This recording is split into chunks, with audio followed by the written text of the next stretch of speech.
من الشیطان الرجیم بسم اللہ الرحمن الرحیم اللہم صل علی فاطمۃ و ابیہا و بعلہا و بنیہا و سر المستودع فیہا۔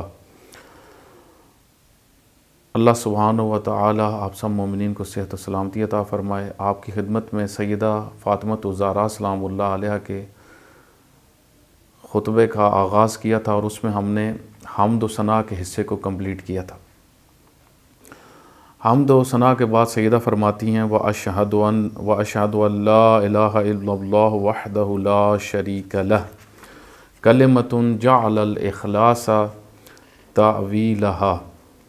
سیدہ فرماتی ہیں کہ میں گواہی دیتی ہوں کہ اس کے علاوہ کوئی حاکم نہیں ہے، کوئی معبود نہیں ہے، کوئی رب نہیں ہے، کوئی خالق نہیں ہے، کوئی مالک نہیں ہے، لا شریک لہ، اور نہ کوئی اس کے مالکیت میں، اس کی خالقیت میں، اس کی ربوبیت میں کوئی شریک ہے۔ اور فرمایا کہ اللہ تعالیٰ نے اس کلمہ، یہ جو ہم کلمہ پڑھتے ہیں جس کو ہم کلمہ طیبہ بھی کہتے ہیں، لا الہ الا اللہ، سیدہ فرماتی ہیں کہ اس کلمے کی جو تعویل ہے وہ خداوند متعال نے اخلاص قرار دیا ہے۔ کلمتن یعنی یہ کلمہ ہے، جعل الاخلاص تعویلہ، اس کی تعویل اخلاص ہے۔ اب ان چند حروف کی میں آپ کی خدمت میں جو چند کلمات ادھر استعمال اس جملے میں ہوئے ہیں سیدہ سلام اللہ علیہ نے جو کی ہیں، اس کی طرف میں اشارہ کرتا چلوں کہ سب سے پہلے جو سیدہ فرما رہی ہیں کہ میں گواہی دیتی ہوں۔ توجہ کریں کہ خود شاہدہ کی تعبیر قرآن کریم میں کثرت سے استعمال ہوئی ہے۔ شاہد شہادت سے ہے، اس کا معنی دیکھنے کا ہے، جو ہم عموماً گواہی کے طور پہ اس کو سنتے رہتے ہیں کہ مثلا عدالت میں گواہی دی، شاہد جس نے دیکھا واقعے کو۔ یہ لفظ جو ہے شہادت کا لفظ، یہ در حقیقت دو معنی میں تقریباً استعمال ہوتا ہے۔ ایک جہاں پہ آپ نے خود مشہود جس کو دیکھا ہے، ایک چیز کو دیکھنے کے معنی میں، یعنی جس کو دیکھ رہے ہیں اس کو جو دیکھنا ہے، یہ شہادت ہے۔ دوسرا جو ہمارے یہاں استعمال ہوتا ہے شہادت کا معنی، وہ اس میں کہ ہم نے مثلا کوئی شخص ایک واقعہ دیکھتا ہے، ایک حادثہ دیکھتا ہے، مثلا کوئی قتل ہو گیا یا کوئی ایکسیڈنٹ ہو گیا، وہ اس منظر کو دیکھتا ہے۔ اس منظر کو دیکھنے کے بعد اس کے علم میں وہ چیز آ گئی، اب اس نے وہ اپنے اندر رکھی ہوئی ہے، تو ایک موقع آتا ہے کہ اس کو بعض اوقات اظہار کرنا پڑتا ہے کہ میں نے یہ واقعہ ہوتے ہوئے دیکھا۔ یہاں پہ شہادت کی تعبیر بولی جاتی ہے۔ پس شہادت ایک اس واقعے کے علم کو تحمل اور اس کو رکھنا، اپنے پاس رکھنا، اور دوسرا واقعے کو دیکھنا، ان دونوں تعبیرات کے لیے شہادت کا لفظ استعمال ہوتا ہے۔ سیدہ فرماتی ہیں میں گواہی دیتی ہوں کہ اس کے علاوہ کوئی الہ نہیں ہے، وہ وحدہ لا شریک لہ ہے۔ دوسرا لفظ جو یہاں پہ استعمال ہوا سیدہ سلام اللہ علیہ نے کیا کہ وہ یہ کہ یہ کلمہ ہے، یعنی اشہد ان لا الہ الا اللہ کلمہ ہے۔ وہ کلمہ کس کو کہا جاتا ہے؟ کلمہ ایک پرمعنی لفظ کو کہا جاتا ہے، یعنی ایک لفظ جس کے اندر معنی ہو اس کو کلمہ کہا جاتا ہے۔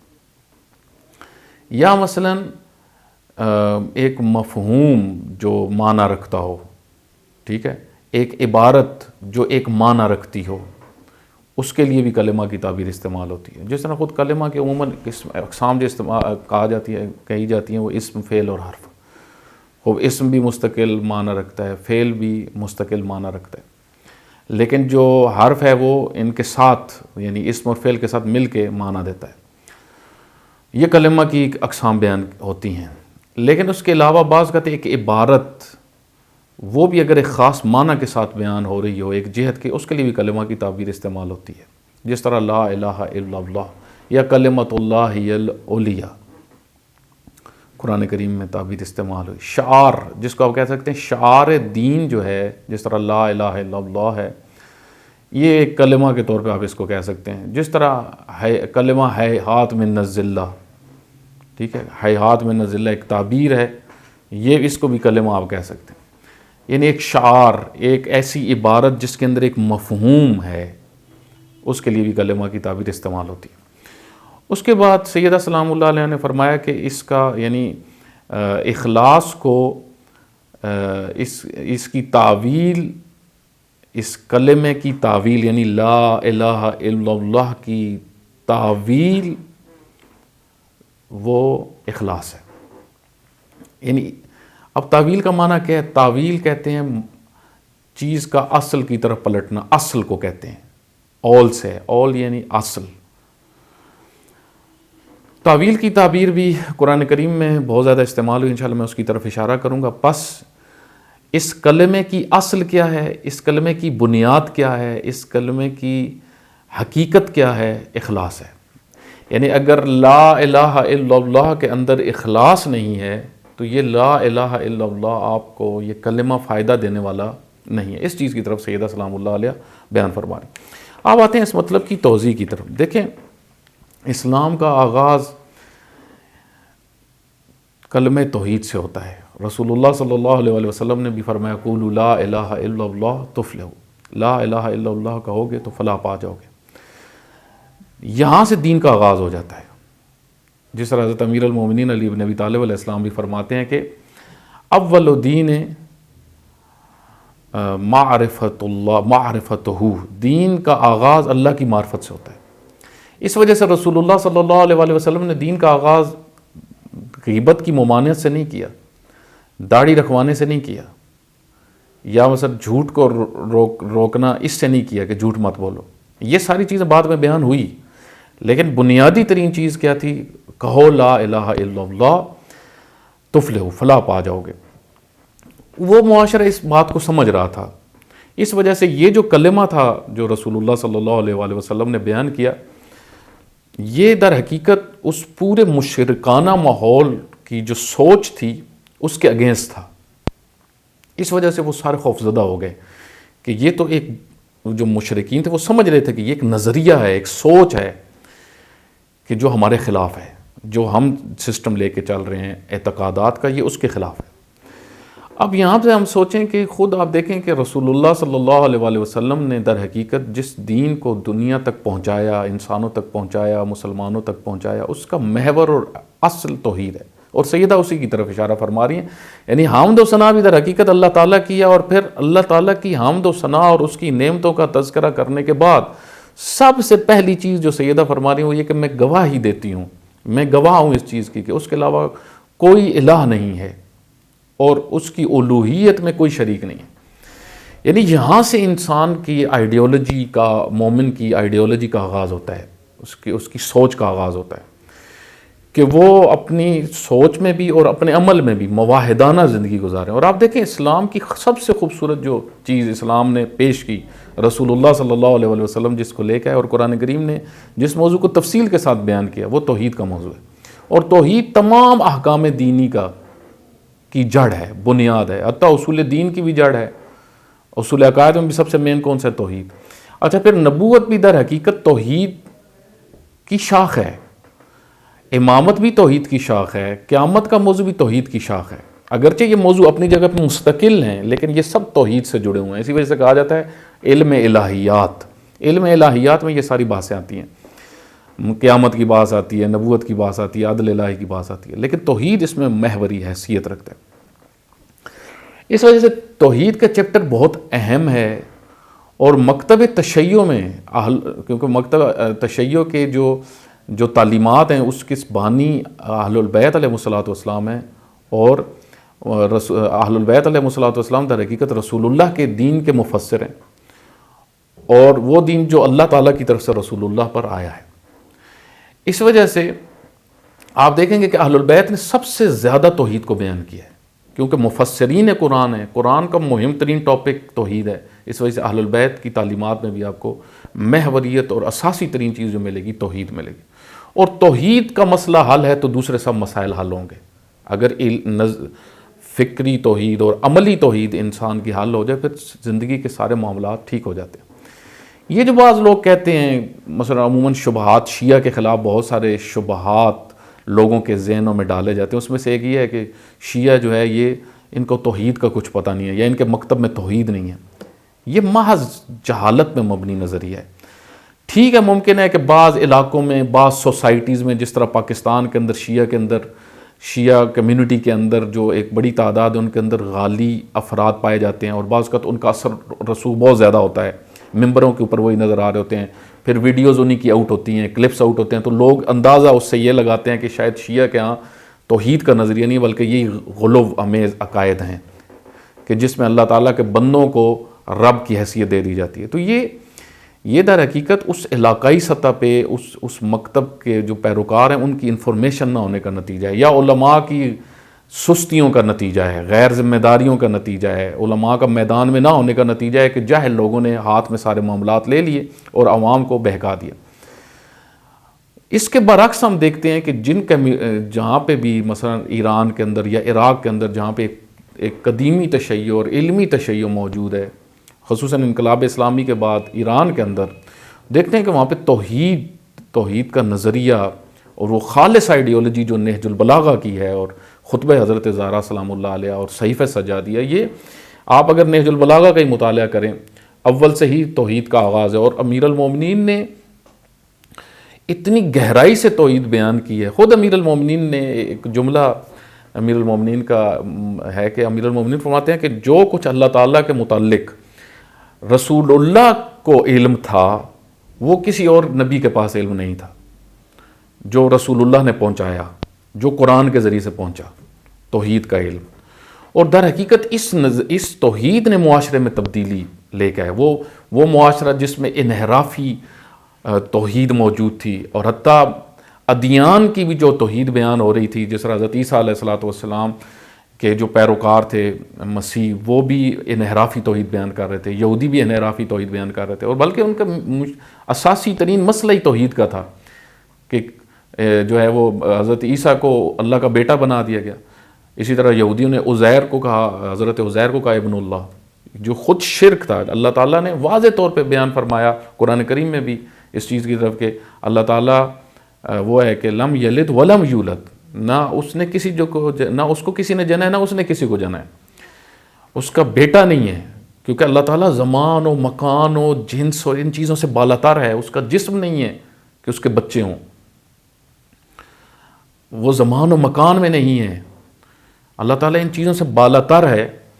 تو آپ دیکھیں وہ انحرافی توحید جو مسیحیت کے ذریعے سے اور یہودیت کے ذریعے سے پوری دنیا کے اندر پھیلی ہوئی تھی، اور پھر مشرکین مکہ اور وہ بت پرست لوگ، ان کے بھی توحید میں کس حد تک مشکل تھی کہ ہر قسم کے انحرافی عقائد توحید کے متعلق ان کے ہاں پائے جاتے تھے، حقیقت توحید تھی ہی نہیں۔ تو آپ دیکھیں یہاں پہ اسلام نے جو آ کے بات کی وہ توحید کی بات کی، کلمت اللہ کی بات کی، سورہ توحید آتی ہے۔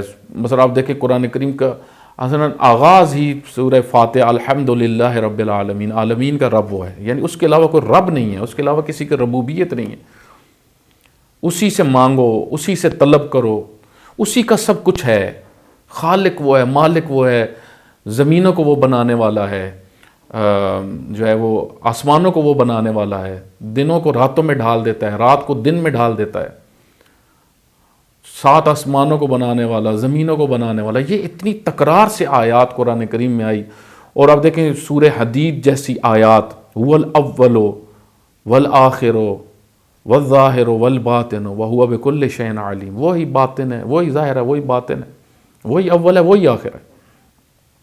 اور پھر آپ دیکھیں اہل البیت علیہ الصلوۃ والسلام نے کس طرح اپنی دعاؤں میں توحید کو بیان کیا، دعائے کمیل آپ دیکھیں، اسی طرح دوسری دعائیں، جتنی مکتب اہل البیت میں صحیفہ سجادیہ کی ساری دعائیں آپ دیکھ لیں، توحید سے پر ہے۔ تو یہ جو کہا جاتا ہے کہ شیعہ جو ہیں ان کے ہاں توحید نہیں ہے، یہ تو بالکل جہالت کا نظریہ ہے، توحید ہے ہی، ناب توحید ہے ہی شیعہ کے پاس، اور یہ صرف دعویٰ نہیں ہے، یہ اس کا ثبوت بھی موجود ہے، اور وہ شیعہ کے منابع ہیں۔ نہج البلاغہ شیعہ کی مہم ترین کتاب ہے، صحیفہ سجادیہ شیعہ کی مہم ترین منابع میں سے کتاب ہے۔ اسی طرح خطبہ سیدہ فاطمہ الزہرا سلام اللہ علیہ، آپ دیکھیں سیدہ آغاز ہی توحید سے کر رہی ہیں، اور پھر فرماتی ہیں کہ میں گواہی دیتی ہوں کہ اس کے علاوہ کوئی الہ نہیں ہے، اور وہی وحدہ لا شریک ہے۔ توجہ کریں کہ یہاں پہ شہید مطہر رحمۃ اللہ علیہ نے ایک بڑا بنیادی مطلب بیان کیا، اگرچہ یہ موضوع وسیع ہے، اس کے اوپر کافی ڈیٹیل سے بیان کیا جا سکتا ہے، لیکن میں نے آپ کی خدمت میں عرض کیا تھا کہ ہم خلاصتاً اس کو بیان کریں گے۔ شہید مطہری فرماتے ہیں کہ توحید دو جہتیں ہیں توحید کی، ایک توحید نظری ہے، ایک توحید عملی ہے۔ توحید نظری میں توحید در ذات، اللہ ذات میں ایک ہے، توحید صفاتی، توحید افعالی، ٹھیک ہے۔ توحید صفاتی یعنی جو صفات بھی سب وحدت رکھتی ہیں، اللہ کی ذات سے جدا نہیں ہیں، یعنی یہ نظریہ جو صفات عین ذات ہیں، وہ سمیع ہے، وہ بصیر ہے، وہ قیوم ہے، وہ حی ہے، وہ ممیت ہے، یہ صفات پروردگار۔ اسی طرح خود افعال پروردگار، خود افعال مثلا ممیت ہونا، محیی ہونا، خلق کرنا، موت دینا، خالق ہونا، رازق ہونا، یہ سب افعال ہیں۔ خود سمیع ہونا فعل ہے، سننا، بصیر ہونا فعل ہے۔ تو بعض صفات اللہ تعالیٰ کی افعالی ہیں، ٹھیک ہے، ان کو کہا جائے تو اس توحید در افعال، ٹھیک ہے۔ اور توحید در افعال جو ہے یہ بھی توحید میں ہے، توحید در صفات بھی توحید میں ہے، توحید در ذات، یہ تین مرحلے جو ہے یہ توحید نظری کے ہیں۔ پھر توحید الوہیت یعنی اللہ تعالیٰ کے علاوہ کوئی معبود نہیں ہے، اور توحید در عبادت بھی جس کے اندر آ جاتی ہے، یعنی توحید در عبادت یعنی بندگی صرف اللہ کی۔ یہ جو توحید در الوہیت اور توحید در عبادت ہے، یعنی ایک ہے فہم کے مقام پر مومن ہونا، علمی مقام پہ موحد ہونا، ایک ہے عملی زندگی میں مومن ہونا۔ یہ دونوں چیزیں جب ملتی ہیں تو انسان موحد بنتا ہے۔ سیدہ سلام اللہ علیہ یہ جو جس جملے کی طرف اشارہ، یہ جو دوسرا حصہ ہے کہ کلمۃ جعل الاخلاص تعویلہ، یعنی یہ کلمہ، اس کی تعویل، اس کی بنیاد، اس کی اساس اخلاص ہے۔ اخلاص جو ہے یہ دو مرحلوں پہ ہے، ایک تو خود نظری مرحلے پہ بھی اخلاص ہے، جس طرح حضرت امیر المومنین نے اپنے خطبے کے اندر ہی بیان فرمایا پہلے کہ کمال الاخلاص نفی الصفات عنہ، کمال اخلاص یہ ہے نظری مرحلے پہ، سوچ کے مرحلے پہ، کہ اس کی صفات، اس کی زائد بر ذات صفات کی نفی کی جائے، یعنی اللہ تعالیٰ کی ذات سے زائد بر ذات صفات کی نفی کی جائے۔ اس سے کیا مراد ہے انشاءاللہ کسی فرصت میں آپ کی خدمت میں عرض کروں گا کہ زائد بر ذات جو صفات ہیں وہ اللہ تعالیٰ کی ذات سے ان کو دور کرنا، یہ کمال اخلاص ہے نظری مرحلے پہ۔ مثلا جس طرح نمک کی نمکیت اس کی ذاتی ہے، نمک نمکین ہے، میں مثال سے آپ کو ایک اشارتاً سمجھا دیتا ہوں، پھر جلدی سے ہم آگے گزرتے ہیں۔ نمک کی نمکیت جو ہے وہ اس کی ذاتی ہے۔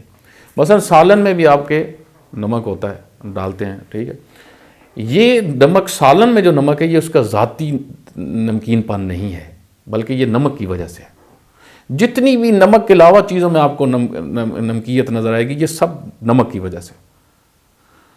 اللہ تعالیٰ کی صفات اس کی عین ذات ہیں، جس طرح نمک کی نمکیت اس کی ذاتی ہے، یعنی باہر سے، ایسا نہیں کہ اللہ عالم ہے علم کی وجہ سے، یعنی باہر سے علم آیا اس کی ذات میں، نا، اللہ کا علم اس کا ذاتی ہے، ٹھیک ہے۔ اللہ کی قدرت ایسے نہیں کہ قدرت ایک الگ چیز ہے، اللہ کی ذات ایک الگ چیز ہے، قدرت اللہ کی ذات کو آگے ملی ہے، نہ، صفات زائد بر ذات نہیں ہے، عین ذات ہے۔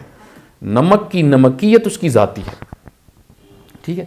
اگر آپ یہ کہتے ہیں کہ اس کی صفات زائد بر ذات ہیں تو پھر اس کا نتیجہ کیا نکلتا ہے؟ اس کا نتیجہ یہ نکلتا ہے یعنی خدا تھا، علم نہیں تھا، خدا تھا، قدرت نہیں تھی، قدرت آئی تو قادر بنا نا، خدا جب سے ہے عالم ہے۔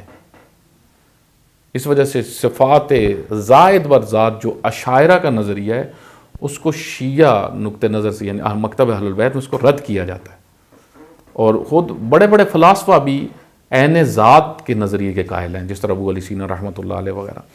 تو شہید مطہری رحمۃ اللہ علیہ فرماتے ہیں کہ ایک اخلاص تو یہ نظری مرحلے کا ہے نا جو آپ کی خدمت بیان کیا، ایک اخلاص یعنی آپ کی عملی زندگی میں اخلاص ہونا چاہیے، یعنی آپ کی بندگی، آپ کی اطاعت میں غیر اللہ نہیں ہونا چاہیے۔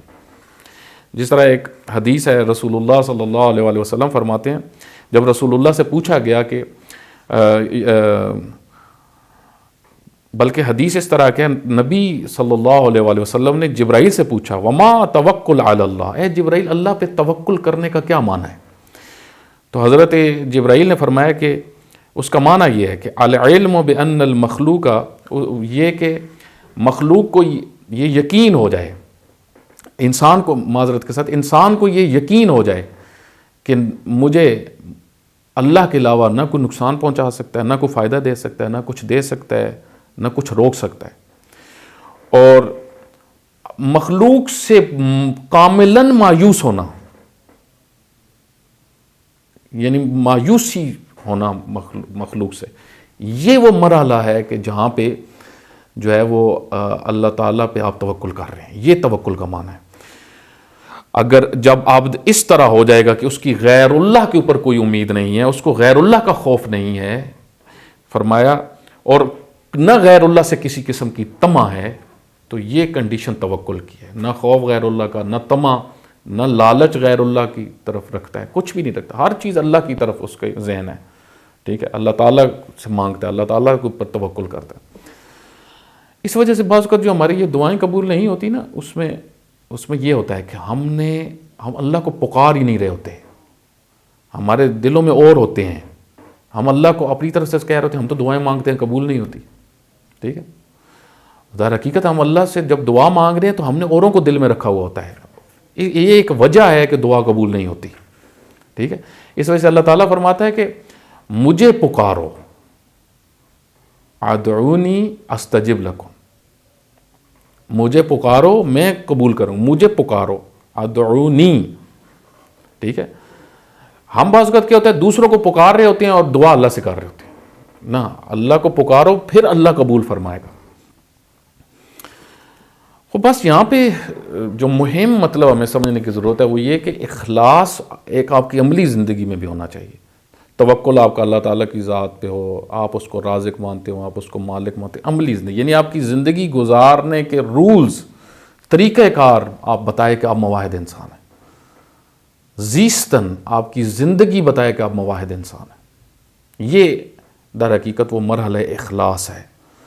جس طرح آج آپ دیکھیں نا، مسلمانوں کی سب سے بڑی مشکل کیا ہے؟ وہ کہتے تھے، وہ یہ مسلمان کہتے تو ہیں کہ اللہ سب سے بڑی پاور ہے، لیکن عملاً امریکہ کو بڑی پاور سمجھتے ہیں، عملاً جو ہے وہ رشیا کو بڑی پاور سمجھتے ہیں. عملاً جس طرح بہت سارے لوگ ہوتے ہیں نا، وہ کہتے ہیں اللہ سب سے بڑا ہے، ہم اللہ پہ توکل کریں گے، لیکن دوسروں کے اوپر نظر رکھی ہوتی ہے، پیسے والوں کے اوپر نظر رکھی ہوتی ہے، مالدار طاقتور لوگوں کے اوپر نظر رکھی ہوتی ہے. یہ جو نظر رکھنا ہے، غیر اللہ کے اوپر توقع رکھنا ہے، یہ خود شرک ہے. اس وجہ سے شرک کی بحث بہت دقیق آ جاتی ہے، بہت دقیق بحث ہے شرک کی. رسول اللہ صلی اللہ علیہ وآلہ وسلم کی اگر آپ نہضت دیکھیں، پوری نہضت، پوری تحریک، اس کے اندر یہ اخلاص آپ کو نظر آئے گا. یہ در حقیقت اس چیز نے مسلمانوں کو عظمت دی ہے. وہ 313 مسلمان آپ کو آگے بڑھتے ہوئے نظر آ رہے ہیں.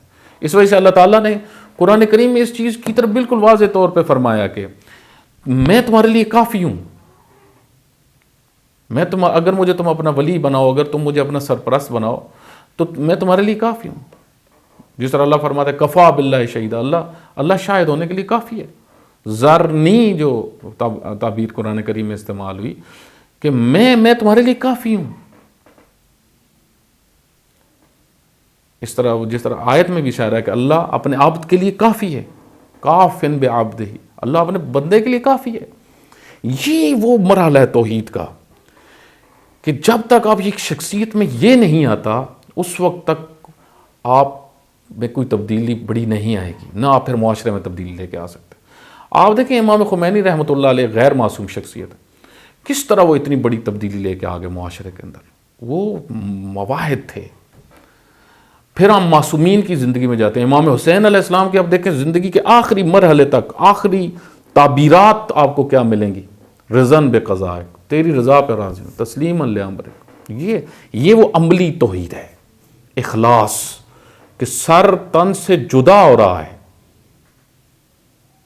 لیکن اللہ کی ربوبیت سے انسان جدا نہیں ہو رہا، اللہ کی خالقیت پہ ایمان بڑھ رہا ہے، اللہ کی رازقیت پہ ایمان بڑھ رہا ہے، اللہ کے نظام پہ ایمان بڑھ رہا ہے. یہ وہ طاقت ہے جو در حقیقت انقلاب برپا کرتی ہے. امام حسین علیہ السلام نے جو انقلاب برپا کر دیا وہ یہ طاقت ہے، توحید کی طاقت. سیدہ سلام اللہ علیہ نے جو حمد و ثنا کے بعد اس مطلب کو بیان کیا ہے کہ میں گواہی دیتی ہوں کہ اس کے علاوہ کوئی الہ نہیں ہے اور اس کا کوئی شریک نہیں ہے، اور یہ وہ کلمہ ہے جس کی تعویل، جس کی حقیقت اور جس کی جڑ اور جس کی بنیاد اخلاص ہے۔ یہ گواہی در حقیقت یہ بتا رہی ہے کہ اے مسلمانوں، توحید صرف زبان تک نہیں ہے، توحید خود امامت کا نظام توحید کا حصہ ہے، توحید کے سسٹم میں ہے۔ غدیر توحیدی سسٹم کا حصہ ہے، اس پر ایمان لاؤ، اس سسٹم پر ایمان لاؤ۔ آج مسلمانوں کی یہی مشکل ہے کہ مسلمانوں نے جو ہے وہ حصوں میں دین کو تقسیم کر دیا۔ آج سیکولر مسلمان آپ کو ملیں گے، دین اور سیاست کو جدا کیا ہو۔ آج آپ کو مثلاً مسلمانوں کی دین کو ٹکڑوں ٹکڑوں میں تقسیم کر کے دیندار بنے ہوئے ہیں۔ اس وجہ سے قرآن کریم نے انشاءاللہ اس موضوع کو میں الگ عرض کروں گا، یہ دکھایا کہ اولئک هم الکافرون حقا، حقیقی کافر کون ہے، حقیقی مومن کون ہے۔ یعنی کچھ ہیں جعلی مومن، کچھ ہیں حقیقی مومن، کچھ ہیں جعلی جو ہے وہ جن کو ہم بعض کا کسی کے اوپر فتویٰ لگا دیتے ہیں کافر ہونے کا۔ نہ، ہمیں دیکھنا ہوگا قرآن کس کو حقیقی کافر کہہ رہا ہے، قرآن کس کو حقیقی مومن کہہ رہا ہے۔ جس طرح اہل البیت علیہ السلام فرماتے تھے انت ولینا حقا، تم ہمارے چاہنے والے ہو، پیروکار ہو، حقیقی، جعلی نہیں۔ تو حقیقی پیروکار کون ہوتا ہے؟ جو اس مرحلے پہ ہو، مواحد ہو، وہ در حقیقت اہل البیت علیہ السلام کا پیروکار ہے، جس کے عقائد، جس کی سوچ، جس کی آئیڈیالوجی اہل البیت علیہ السلام کے ساتھ ملتی ہے، اور یہی تمسک کا معنی ہے۔ خداوند متعال ہمیں حقیقی معنی میں سیدہ سلام اللہ علیہ سے تمسک کرنے کی توفیق عطا فرمائے۔